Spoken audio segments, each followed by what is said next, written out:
El siguiente programa puede ser visto por mayores de 12 años en compañía de adultos responsables. No contiene escena de sexo ni violencia.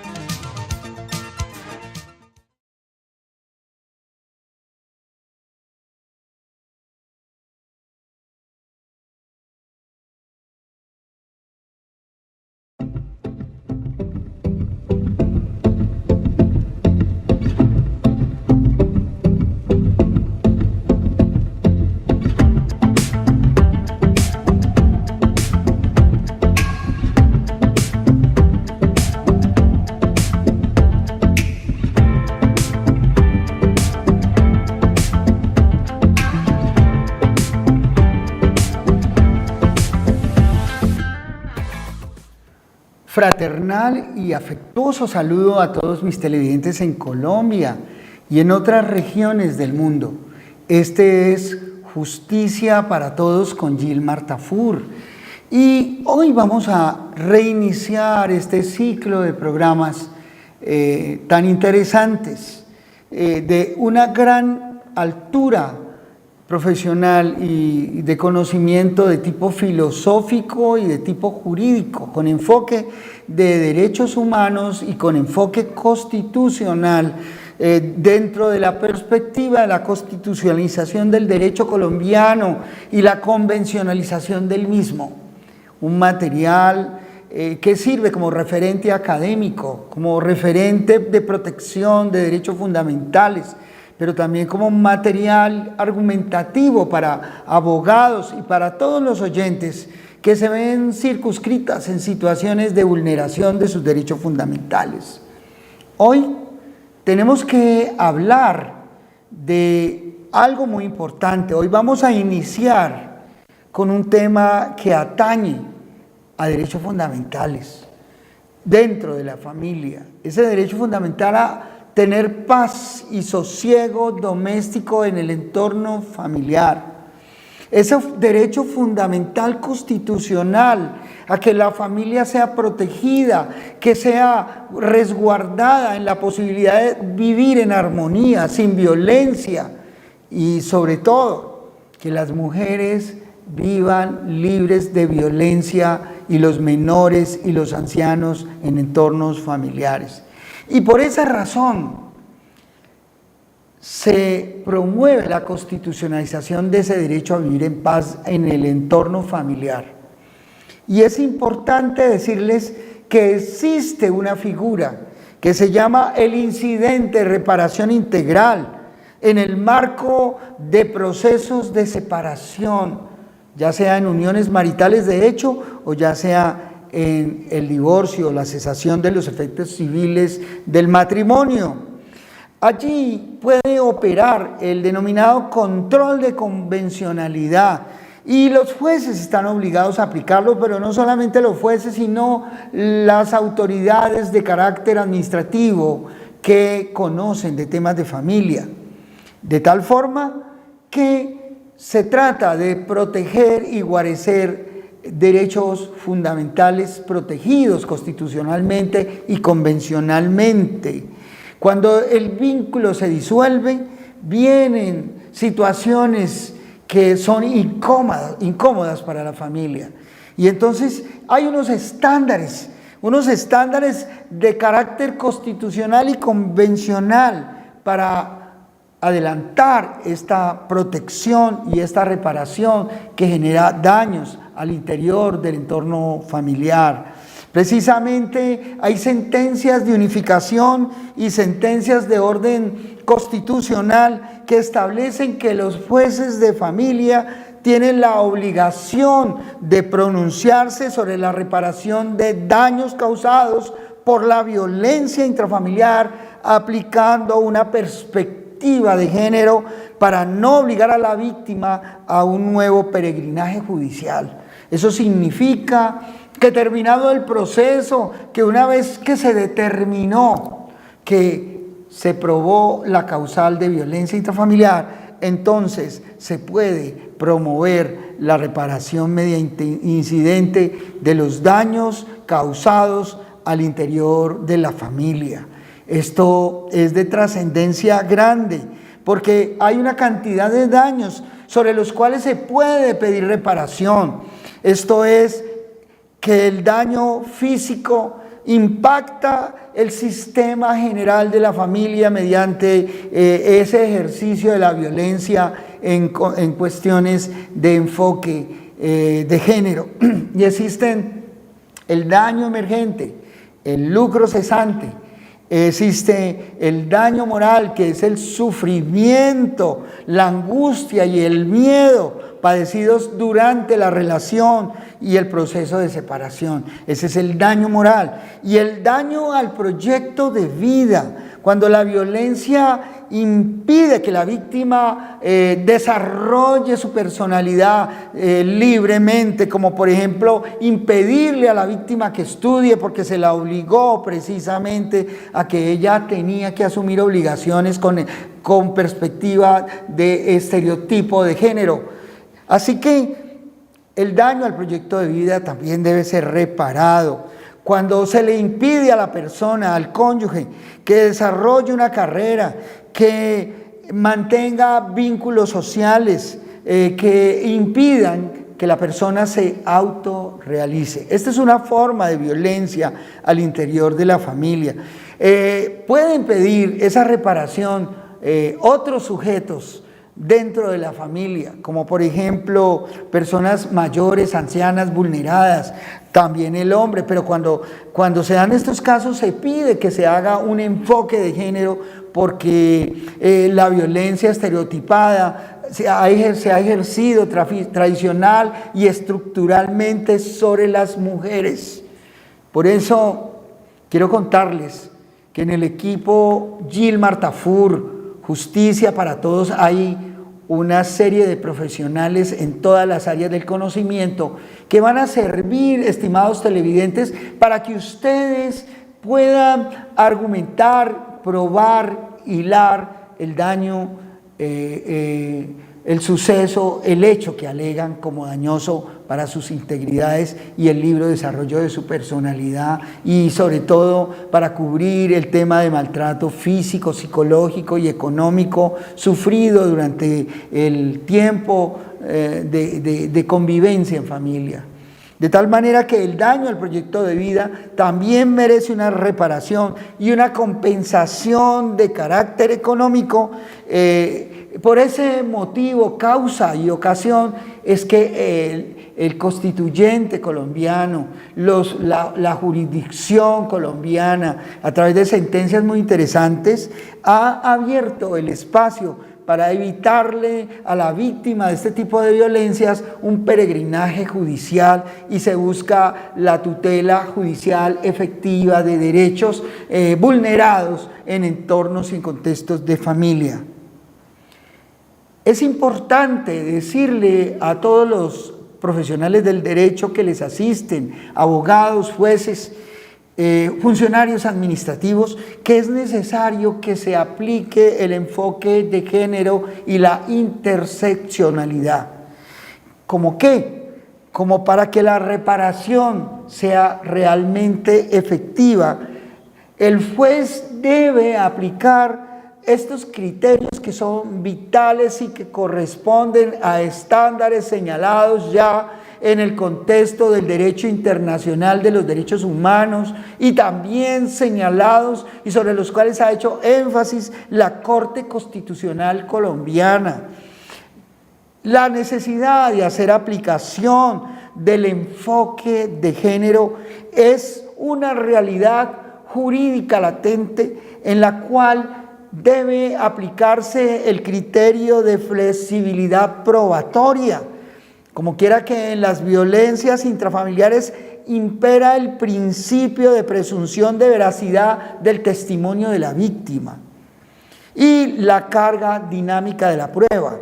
El silencio o la falta de testigos directos no deben ser barreras para que esa violencia que ocurre regularmente en la intimidad de los hogares se descubra.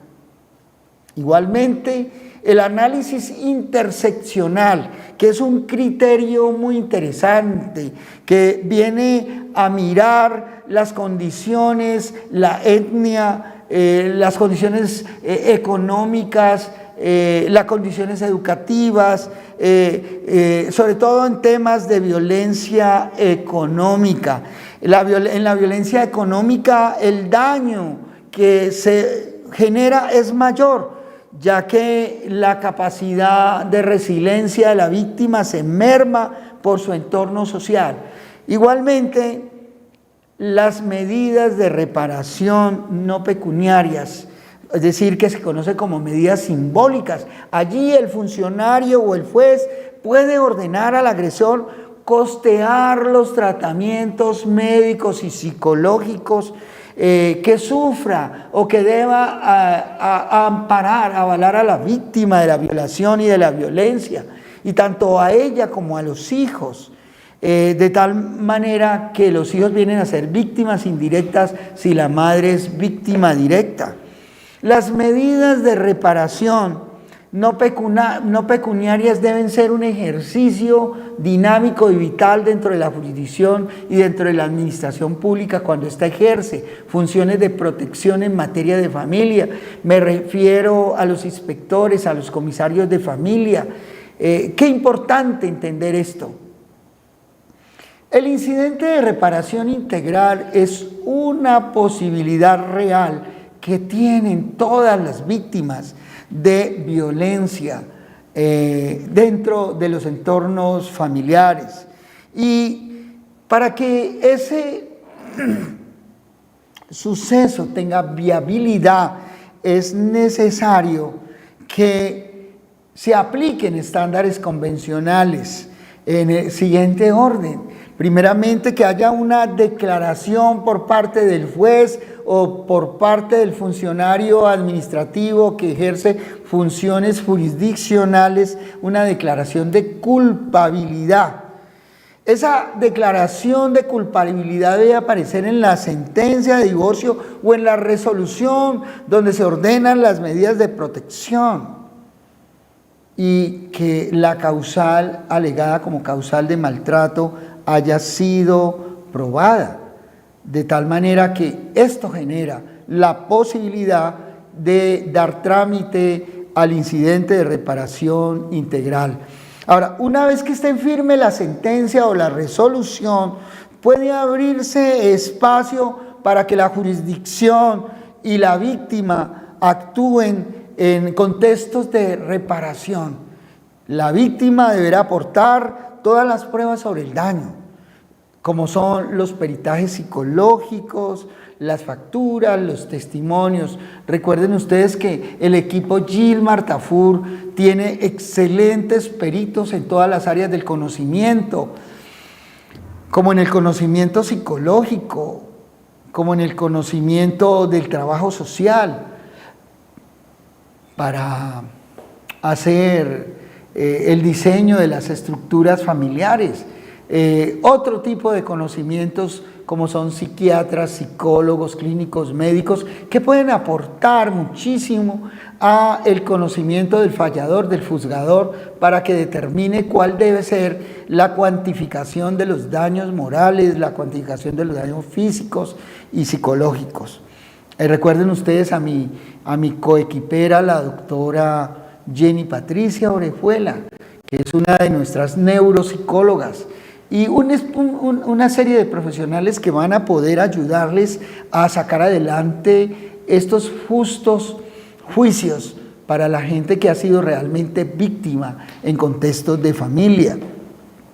Entonces, es importante que la gente tenga en cuenta que acudir a la jurisdicción nuevamente en espacios de reparto significa ampliar el sufrimiento. Entonces, por eso la Corte Constitucional, en sentencias muy interesantes, habilitó la posibilidad que una vez terminado el proceso con sentencia donde se reconoció la culpabilidad de uno de los cónyuges, especialmente del hombre que maltrata, puede abrirse el incidente de reparación y de indemnización integral. Es muy importante que yo les cuente cómo la Corte Interamericana de Derechos Humanos subraya la obligación de los estados de garantizar que los procesos de familia no revictimicen a las mujeres, a los menores, a los ancianos, y que las reparaciones consideren el impacto en la salud mental de las mujeres, los niños y los ancianos. Por eso, en una de las grandes cortes, de las altas cortes colombianas, se creó una sentencia AITO, que es la sentencia CSC 025 del 23, que ratifica la procedencia de la reparación de perjuicios en los procesos de violencia intrafamiliar, unificando la tesis de que la inmunidad de la familia no puede proteger al agresor de su responsabilidad civil. Es decir, que por mantener la unidad de la familia y su inmunidad, el agresor no debe quedar exento de la responsabilidad económica por el daño que le causó a su víctima, en este caso los menores y la mujer. De tal manera, estimados oyentes, que hay una serie de componentes que, según la jurisprudencia colombiana, son importantes tener en cuenta en la reparación integral, como son los derechos de restitución de los bienes que se afectaron con la conducta dañosa. Igualmente, ¿qué implica esa restitución? A veces, en contextos de familia, se ejerce la violencia económica y los cónyuges esconden los bienes al momento de la terminación del vínculo matrimonial o del contrato matrimonial. Recuerden ustedes que en contexto matrimonial cada uno de los cónyuges tiene la libre administración de los bienes, pero una vez se termina el matrimonio, una vez se presenta la demanda de divorcio o la cesación de los efectos civiles del mismo, o que se presente la demanda de nulidad del matrimonio, o igualmente que se presente la solicitud de declaración de existencia de la unión marital de hecho, los bienes de la sociedad conyugal deben quedar paralizados y ninguno de los cónyuges los debe sustraer de la masa que van a conformar, esa masa social de bienes. Si alguno de los socios conyugales saca bienes de la masa, entonces oculta los bienes y tiene sanciones independientes de las sanciones que se generan por la violencia económica, tiene sanciones adicionales como son que quien oculte los bienes deberá restituirlos doblados o los perderá. Importante anotación en materia de familia. En el equipo Gilmar Tafur, abogados asociados, tenemos los más interesantes profesionales del derecho, expertos en el tema de familia. Así que cuando usted vaya a tramitar un divorcio, una separación de cuerpos, una separación de bienes, una liquidación de la sociedad conyugal, una solicitud de nulidad del matrimonio, una solicitud de declaración de existencia de unión marital de hecho, usted debe buscar personas que te apoyen con esa formación en contextos convencionales y en contextos constitucionales debido a la constitucionalización del derecho de familia. La prueba del hecho alegado es fundamental. Dame tus hechos y te daré el derecho. La prueba debe alegarse en contextos de tiempo, modo y lugar. La prueba debe llevarse de manera lícita al proceso. Por eso, cuando ustedes pretendan llevar alguna prueba al proceso, deben verificar con su asesor, con su abogado, si la prueba tiene origen lícito, si la prueba se puede presentar, cuáles son las consecuencias de presentarla o no. Esto es importantísimo. La asistencia de los peritos al juicio, al proceso, es muy importante. El traslado de las pruebas, cuando sea necesario trasladar pruebas sobre hechos constitutivos de daño a la familia, de daño a la mujer, dentro de esa perspectiva de enfoque de género que se debe usar en contextos administrativos cuando los funcionarios administrativos desarrollan o desempeñan funciones jurisdiccionales.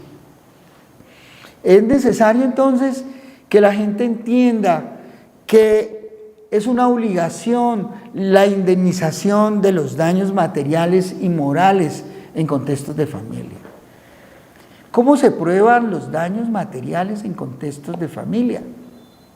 Pues los daños materiales y morales se prueban con peritos, con testigos, con documentos, con confesión. Son muchísimos los instrumentos probatorios con que cuenta la víctima para sacar adelante una pretensión indemnizatoria de reparación integral en procesos de familia.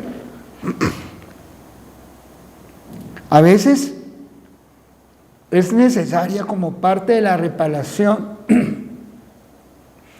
que a la víctima se le brinde la posibilidad de rehabilitarse física, psicológica, social y económicamente. Esto es importante, esto es clave. Esas medidas simbólicas que se utilizan por parte de los jueces podrían ser que la persona que causó el daño pida perdón públicamente, que reconozca los daños públicamente, que se someta a tratamientos de rehabilitación personal, tratamientos psicológicos.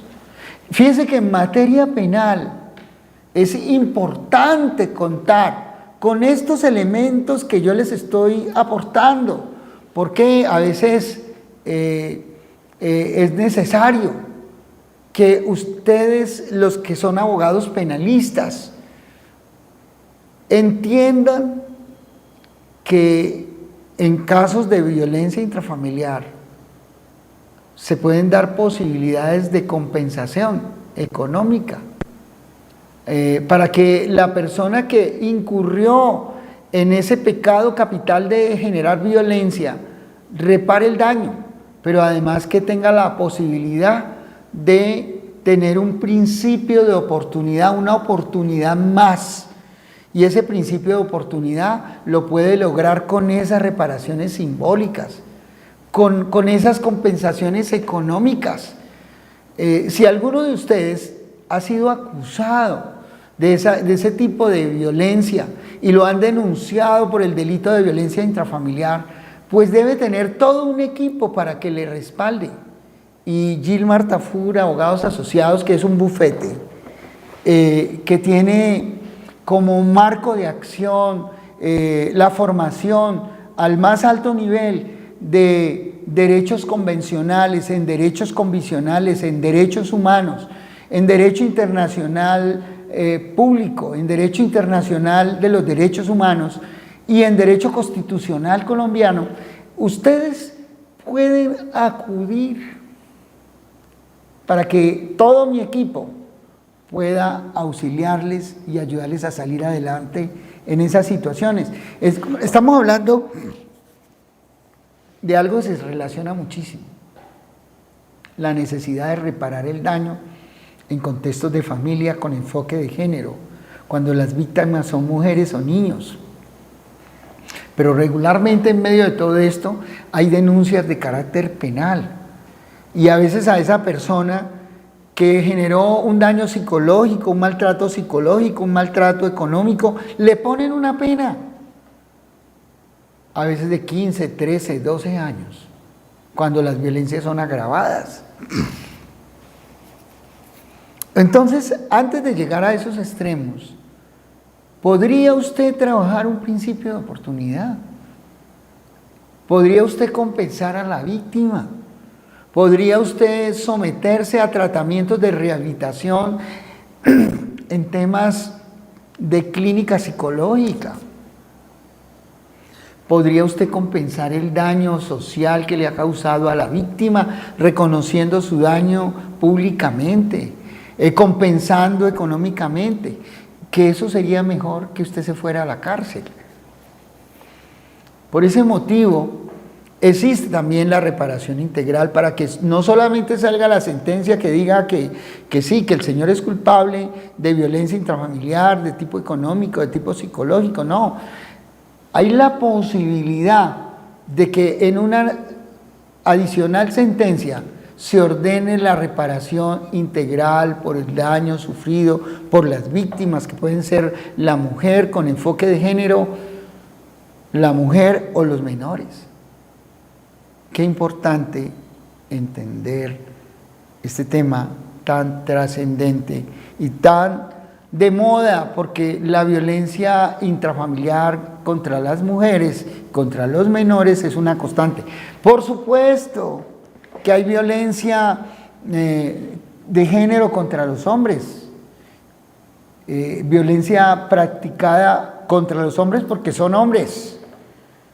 También, y hay falsas denuncias frente a esas situaciones. También les recomiendo el equipo de Gilmar Tafur, Justicia para Todos, con abordaje constitucional y convencional, con los más altos estándares de ejercicio, de defensa de cualquiera de los intereses de los cuales estamos haciendo una presentación. Igualmente, se deben dar garantías de no repetición dentro de ese principio de oportunidad en contextos del derecho punitivo colombiano, cuando se ha sucedido un evento de violencia intrafamiliar. Debe haber la compensación económica, pero también la garantía de no repetición, y eso genera espacios para que haya ese principio de oportunidad y que ese desarrollo se dé dentro de los más altos estándares. Ahora, todo esto tiene fundamento constitucional e internacional convencional.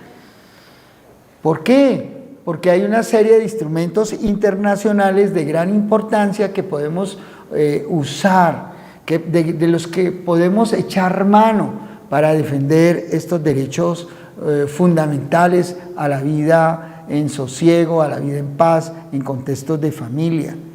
En Colombia existe el bloque de constitucionalidad, donde se ampara la existencia en forma y en criterio de cuerpo interpretativo de la CEDAW y de la Convención Belén de Pará.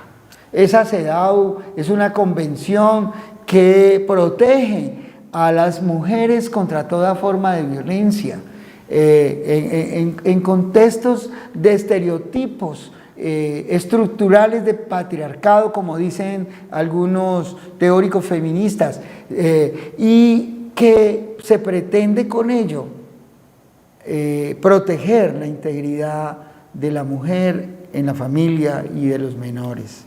De tal manera que ese bloque de constitucionalidad consagrado en los tratados internacionales que Colombia ha asignado en materia de derechos humanos generan en el orden interno una prevalencia de protección de orden constitucional, los cuales se hacen obligatorios para que los jueces los acaten, y por eso la importancia de que el jurista los conozca para que los pueda alegar en defensa de sus amparados, de sus protegidos y de sus procurados en contextos de procesos de familia, en temas de violencia intrafamiliar, o también en contextos del derecho penal, para temas de principios de oportunidad, negociar, favorecer a la víctima y también a la persona que en un momento determinado se convirtió en victimario, pero que se le puede ayudar, rehabilitar,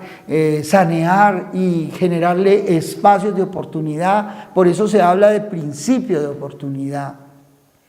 Allí, en ese principio de oportunidad, se da la garantía de no repetición de los hechos de maltrato. Cuando se manejan bien las cosas, se obtiene el principio de oportunidad.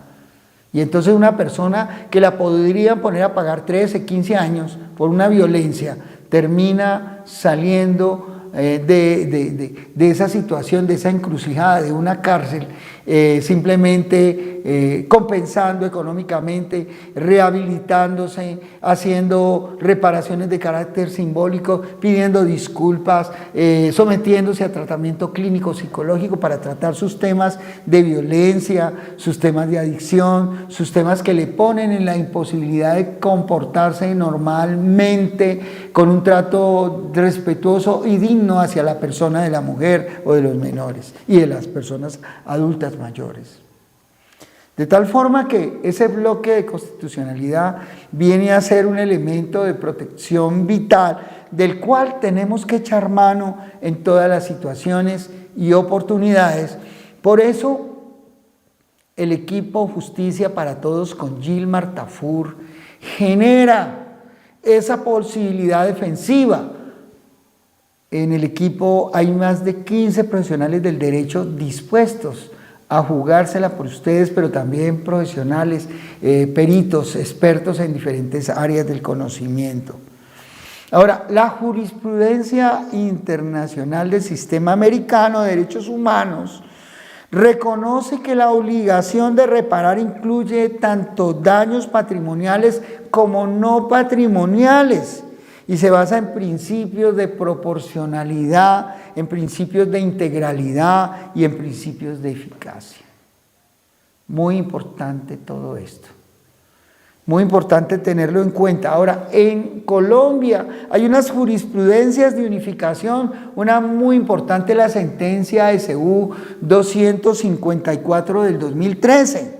En esta sentencia, la Corte Constitucional colombiana estableció cuáles deberían ser los principios centrales de la reparación integral. ¿Y cuáles son esos principios?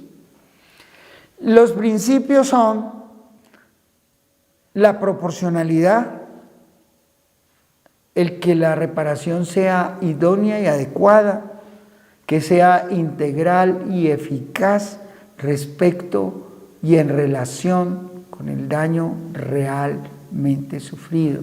Y ahí surge la necesidad de la experticia, del peritazgo bien hecho. Igualmente, como clave de esa sentencia de unificación, se dijo que los daños eran tanto materiales como inmateriales, como por ejemplo el daño a la vida de relación, el daño al proyecto de vida, ¿sí? El daño moral, son daños inmateriales. Y en esa sentencia, la Corte estableció como estándar la necesidad de utilizar esas claves en clave de derechos humanos, en clave de enfoque de género. Y se expresa en diversas formas. ¿Cuáles son las formas? La restitución, la indemnización, la rehabilitación, la satisfacción de las garantías de no repetición que forman ese conjunto simbólico de medidas reparatorias y objetivas de medidas reparatorias en favor de las víctimas de ese tipo de situaciones de violencia. Entonces, después de la sentencia, ¿qué se hacía? Pues después de la sentencia, la víctima se quedaba con la sentencia ahí, pero ahora tiene la posibilidad de que si el cónyuge resultó culpable de hechos de maltrato y fue reconocido así en la sentencia, entonces la víctima mantiene el derecho a ser reparado integralmente tal y como aparece que se dio el daño en la víctima, debe ser reparado por ese daño. Ahora, los jueces deben aplicar un enfoque de género garantizando que la valoración del daño sea integral y no solo económica, porque hablamos de daños psicológicos.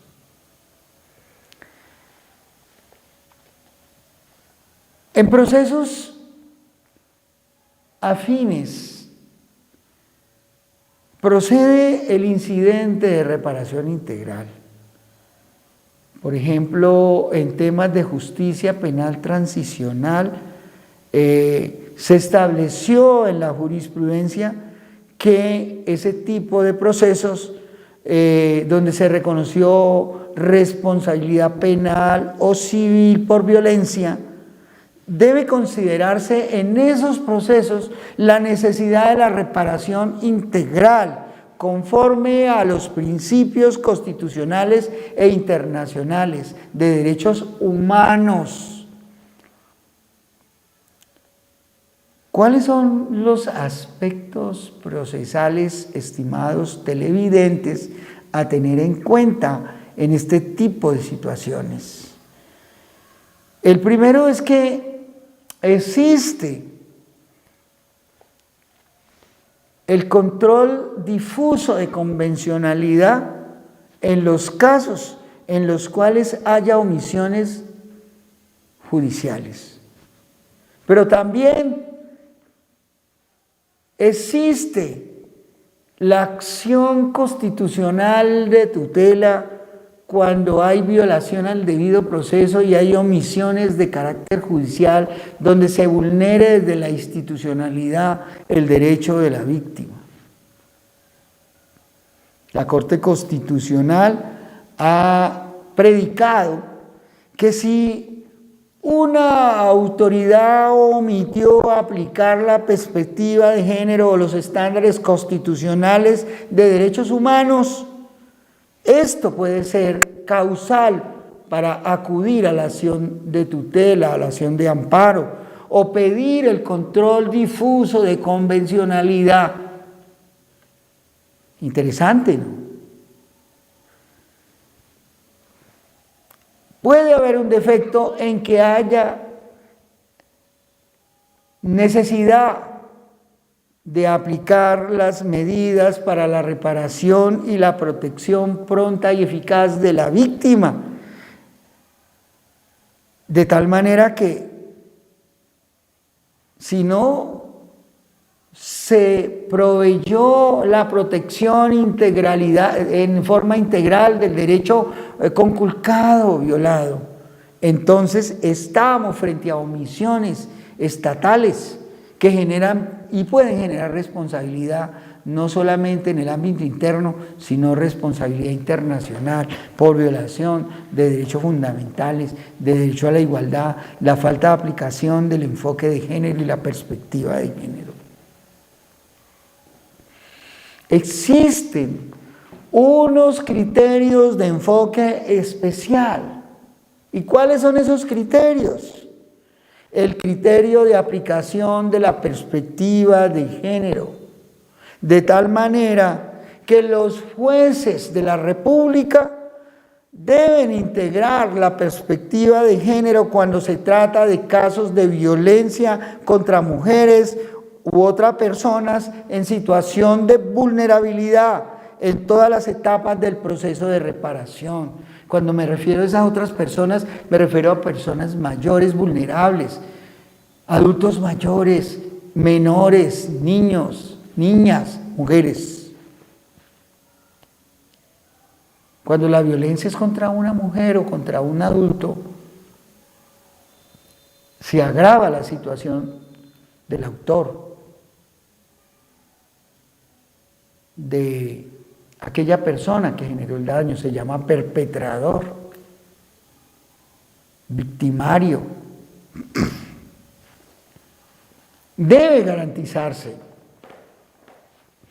un acceso a justicia total y plena en materia de garantía de ese mecanismo procesal del incidente de reparación integral post sentencia, donde se reconoce en la sentencia un daño, una violencia intrafamiliar y se aplica la perspectiva de género en el reconocimiento de ese daño. Por ejemplo,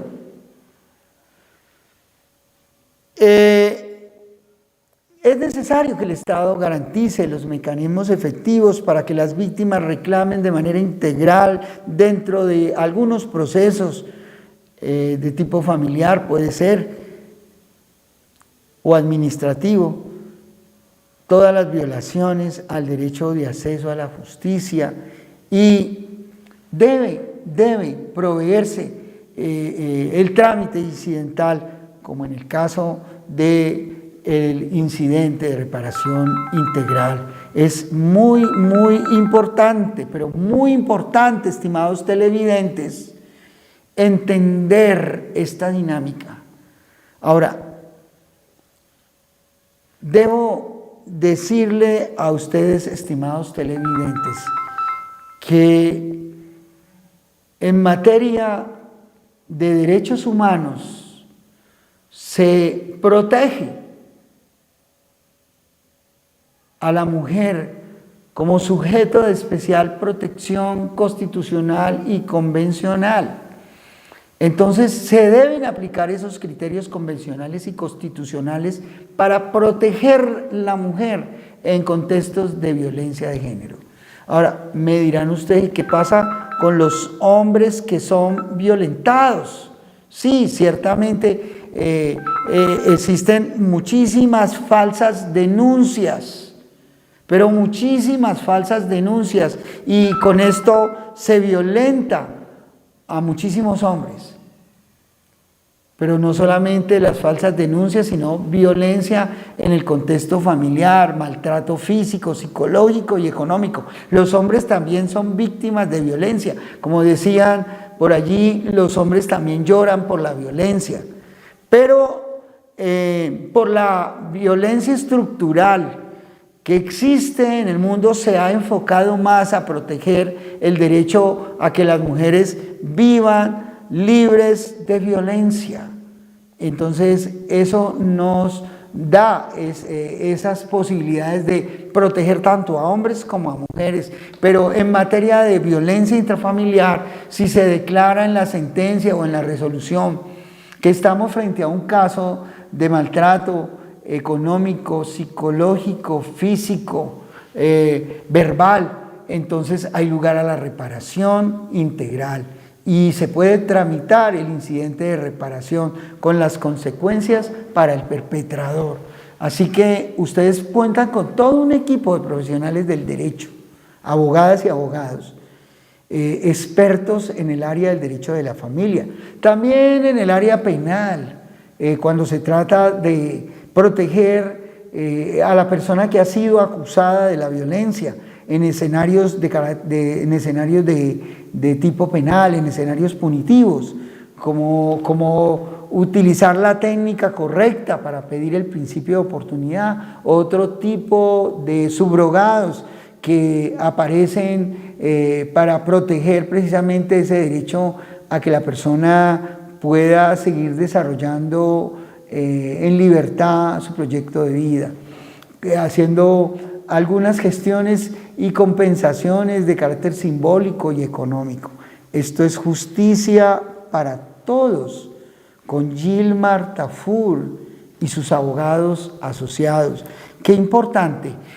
Para terminar este espacio que ha sido muy enriquecedor, porque les va a aportar a todos ustedes elementos para defenderse, elementos para actuar y proteger los derechos de familia, los derechos de la mujer, los derechos de las menores, los derechos de los ancianos, en contextos de vulnerabilidad. En conclusión, yo podría decirles que esta protección a través del incidente de reparación integral en asuntos de familia relacionados con temas de violencia de género podría generar espacios de protección que son de naturaleza convencional. Y cuando me refiero a convencional, me refiero al Sistema Interamericano de Derechos Humanos, y me refiero a la Convención Americana de Derechos Humanos, y me refiero a la Comisión Interamericana de Derechos Humanos, y me refiero a las observaciones generales y las recomendaciones especiales que hace la Corte Interamericana de Derechos Humanos. Esos son de naturaleza convencional y de naturaleza constitucional, ese derecho a la reparación integral. Por eso usted no escatime. Si usted obtuvo una sentencia donde se condenó al caballero como perpetrador de actos de violencia de género o como actos de violencia en contextos de familia, entonces usted podrá pedir una reparación integral ante el mismo juez que profirió la sentencia.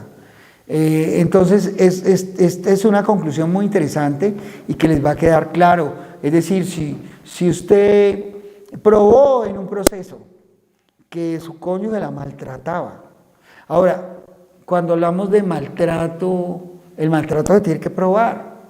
No basta con decir, no, es que él discutía conmigo, porque es que discutir no es maltrato. Discutir es tratar de acercarse a través de la conversación, a veces alterada, a resolver el conflicto. Sí. Una cosa es discutir y otra cosa es maltratar. Eso tiene que ver con el tono, con el énfasis, con la intensidad, con la palabra dicha, con el uso de la palabra en estereotipo, con ese lenguaje agresivo y machista. Eso hay que mirarlo muy bien. Por eso usted, si está siendo acusado en un proceso, cualquiera que sea, de ser un maltratador, usted tiene que tener peritos muy buenos para que ayuden a desvirtuar si se trataba de hechos de maltrato real o simplemente una discusión para resolver un conflicto. Es que los conflictos se pueden resolver a través del diálogo y la discusión. Entonces depende del tono, la altura, la intensidad, la fuerza, el temperamento usado, todo eso que puede definirnos si algo es maltrato o no. Por eso el tema de los peritos es muy importante, muy importante. Hay gente que en sus relaciones cotidianas acostumbra a grabarse. Qué espantoso. Si usted tiene que vivir en una relación donde lo están grabando, usted está viviendo en condiciones que atentan contra la dignidad de su relación y de su conversación, le están faltando a su derecho al relacionamiento libre de observación y opresión, ¿sí? Ahora, cuando ya vienen esos fenómenos de violencia y maltrato, bueno, ahí se puede considerar el hecho de poder grabar esas situaciones para poder usarlas como prueba. Pero fíjese que he conocido parejas que se graban permanentemente. Y entonces eso termina destruyendo la confianza y el vínculo, la espontaneidad y la relación. Entonces, para que lo tengan en cuenta. Muy importante entender que existen unos criterios de unificación jurisprudencial en materia de integralidad y tipos de medidas reparatorias en esos incidentes de reparación integral.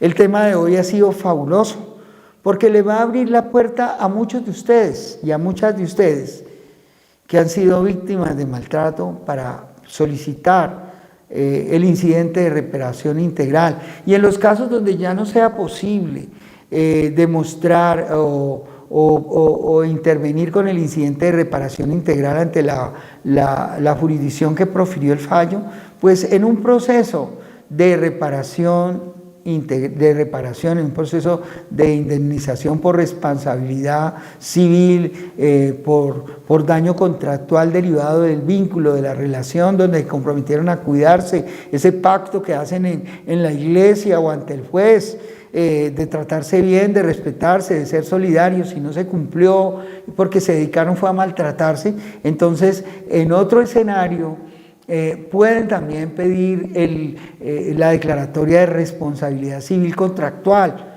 por esos hechos de maltrato y de violencia y de daño antijurídico que ha recibido la víctima del maltrato, ya sea hombre, mujer, persona adulta mayor. Entonces, ustedes han aprendido hoy una gran lección que los puede preparar para seguir en esa dinámica de defender los derechos al interior de la familia.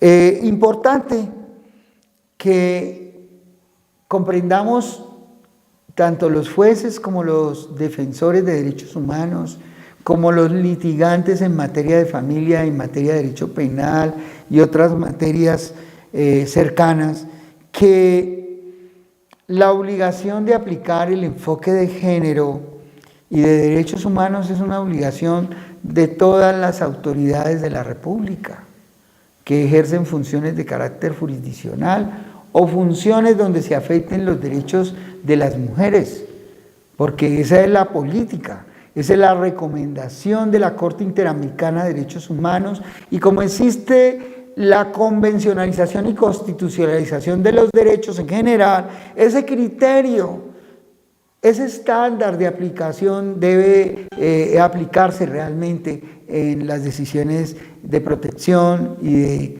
de aplicabilidad de esos derechos donde se impone la necesidad de reparar. Igualmente, que existe la posibilidad de solicitar la aplicación difusa del control de convencionalidad en esta materia, por debilidad en la aplicación del debido proceso, por omisión de aplicación de estos criterios de enfoque de género y perspectiva de género, que también es necesario aplicar criterios de igualdad dentro de lo que se llama bloque de convencionalidad y bloque de constitucionalidad. Igualmente, estimados televidentes, entender que los componentes del daño integral son el daño material, que es muy fácil de probar, pero el daño moral se prueba con peritazgo. Se prueba el daño psicológico con peritazgo, el daño social, el daño simbólico y estructural, que también es un daño y que también debe erradicarse a través de las buenas prácticas recomendadas en los estándares de la Corte Interamericana de Derechos Humanos. Esto es Justicia para Todos con Gilmar Tafur y sus abogados asociados. Recuerden ustedes que mi pueblo perece por falta de conocimiento y que la ignorancia de la ley no sirve de excusa. Ninguna forma de violencia debe permitirse, que menos esa violencia debe salir de las instituciones que están puestas para proteger la vida, la honra y los bienes de los ciudadanos. La dignidad humana es el eje fundamental de nuestro Estado social de derecho, y que la dignidad humana debe protegerse en todas sus dimensiones. Estimados televidentes, esto es Justicia para Todos con Gilmar Tafur. En la pantalla ustedes encuentran unos teléfonos que les van a ser de grande utilidad. Los reitero para que los copien, para que los compartan. Y compartan este programa que es de gran bendición, diría yo, porque les da conocimiento y les da herramientas para proteger derechos en contextos de vulnerabilidad. Igualmente, hombres y mujeres que me están viendo y escuchando, ustedes saben que el derecho bien utilizado es una herramienta para defender su dignidad humana y sus derechos fundamentales.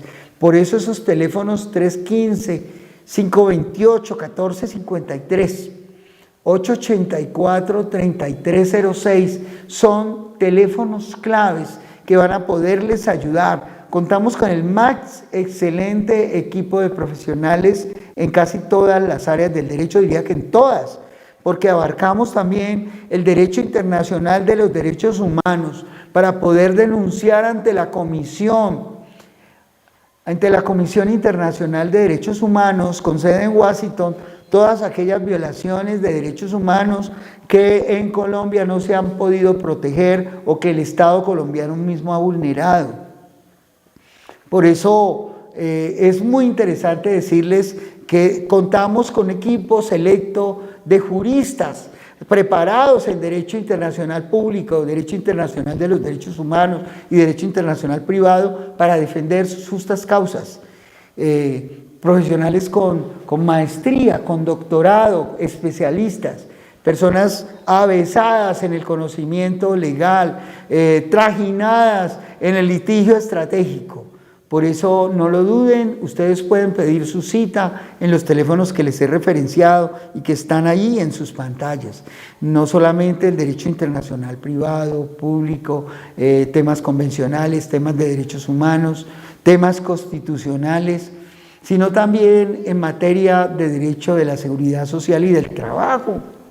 Contamos con los mejores abogados laboralistas y especialistas en la seguridad social, todo el tema pensional, gente que conmigo han sacado casos pues que nadie daba un peso por ellos, y ahí están las personas disfrutando de algo que les habían negado inicialmente. Si a usted le negaron esos derechos, pues usted consulte, nada pierde, porque mi pueblo perece por falta de conocimiento.